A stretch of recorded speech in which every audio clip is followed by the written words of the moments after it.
The extended gestational cryptic pregnancy community of 18 months to 7 years says that this condition occurs because of little to no hCG in the mother's system. It is said that the cryptic baby or cryptic babies grow slowly or even have stalled periods of growth because the cryptically pregnant woman has a hormone imbalance, causing her to have little to no hCG in her system. This is a huge misunderstanding and very, very unfortunate for the extended gestational cryptic pregnancy community, and I will explain why in this video.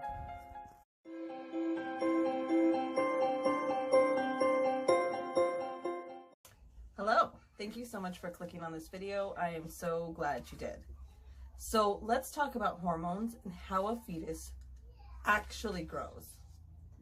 The conversation between mother and baby in utero is spoken in the language of hormones. Several different types of hormones carefully regulate the growth of the fetus during pregnancy. Some hormones promote the growth, while other hormones have the opposite effect.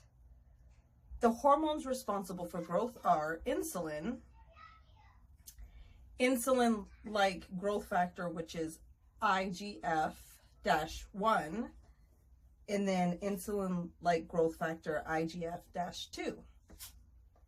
The hormone that limits fetal growth is, now bear with me here, glucocorticoids. So hormones act to prevent fetal overgrowth and undergrowth by carefully controlling the supply of nutrients that passes across the placenta. So insulin's responsible, and insulin, which is best known for regulating blood sugar levels, stimulates fetal growth. So lack of this hormone can lead to a growth-restricted baby. The primary sugar, glucose, that circulates in the blood provides energy for a growing baby, which, unlike its mother, is not able to make glucose for itself. So the mother will have to supply all the glucose the baby needs for powering processes like tissue growth and laying down fat. It is known that pregnancy causes excess glucose in the mother's bloodstream, available for passage across the placenta to the baby. The fetus also produces insulin, so when glucose from the mother's blood passes across the placenta, fetal insulin stimulates its uptake into fetal tissues, allowing it to be used as an energy source. This allows tissue growth, or the glucose is converted or stored as fat. By keeping the fetal blood clear of glucose, fetal insulin stimulates the placenta to allow more glucose to pass to the fetus. Now let's talk about the insulin-like growth factor. There are two types of insulin-like growth factor, IGF-1 and IGF-2. IGF-1, insulin-like growth factor 1, is thought to act as a nutrient sensor. It responds to both the maternal environment and fetal demand, checking which nutrients are present and how much of them are available. IGF-1 can alter the passage of nutrients across the placenta, varying the amount and speed of transfer of the different types of nutrients in response to the changing fetal demand. If the fetus is not getting enough nutrition to grow properly, then IGF-1 is able to sense this and increase the amount of nutrients passing across the placenta to the fetus. Insulin-like growth factor number 2, or IGF-2, helps the fetus grow by affecting the growth of the placenta itself. Because IGF-2 stimulates the growth of the placenta, it allows more nutrients to pass to the fetus. If there is lack of IGF-2, the placenta does not grow and develop correctly, and so its function is then compromised. Too little IGF-2 equals a growth-restricted baby, but also too much IGF-2 can lead to fetal overgrowth. So just to sum it up, IGF-2 or insulin-like growth factor 2 is important for placental growth and development. Insulin-like growth factor 1 then finely tunes what passes across the placenta to the fetus.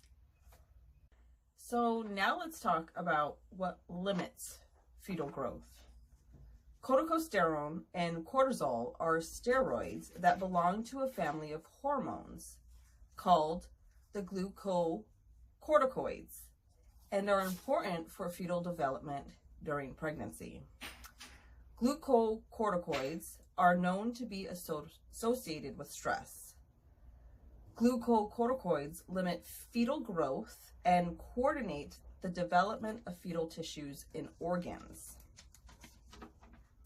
Glucocorticoids switch the pattern of fetal development from tissue growth to specialization. Instead of building the tissues, glucocorticoids help them to mature.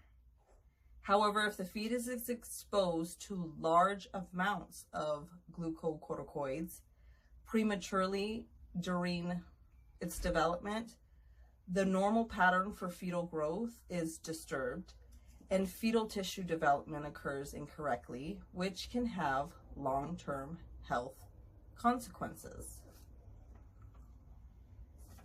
So now I want to talk about how the women in the cryptically pregnant community of 18 months to 7 years, how these women are led to believe that low amounts or no amounts of hCG is one of the major problems and their major hormone imbalance. A lot of these women are led to believe that this is the only hormone that's typically imbalanced during an extended gestational cryptic pregnancy of 18 months to 7 years.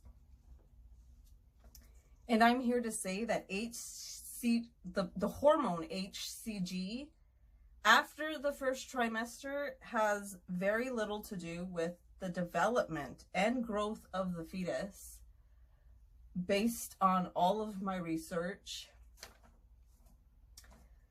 the women in the cryptic pregnancy community are led to believe that the only reason their pregnancy is not medically confirmed is because their body has a hormone imbalance and there isn't enough, or their body isn't producing at all the hormone hCG. This is not true. This is a total misunderstanding. The reason a lot of these women in the cryptic pregnancy community of 18 months to 7 years are not medically confirmed is because they test negative in urine, blood, and ultrasound. All 3 tests, they test negative. There is no way of confirming that the woman is not producing hCG but is still very pregnant, except by physical examination by a medical professional, or by physically viewing the baby or babies using sonogram or an ultrasound machine. So, guess what? Guess what condition causes a negative urine, a negative blood, and a negative ultrasound? Not actually being pregnant, which is a very real possibility for some of these women. If a doctor or midwife cannot feel or palpate your uterus fundus, and then eventually baby, because eventually the baby will become big enough that you will be able to palpate it from the outside, then it is likely that you are not pregnant. I'm not saying that anyone is or is not pregnant. It's just likely that you're not pregnant, despite the pregnancy test, blood tests, and ultrasounds. So I have a video on how to locate and feel your fundus, and I will link that in the description box of this video. I hope somebody got something out of this. I hope somebody learned something from this. I thought it was very, very, very, very, very informational as far as the details on how a fetus grows, how the tissues grow, what exact hormones the baby uses in order to start to build fat, to build muscle, to have the building blocks to build everything that is human. So if you have any questions, please leave them in the comments below. I hope you're happy. I hope you're healthy. Don't be afraid to reach out and just talk about it. So have a great day. Stay blessed. Bye.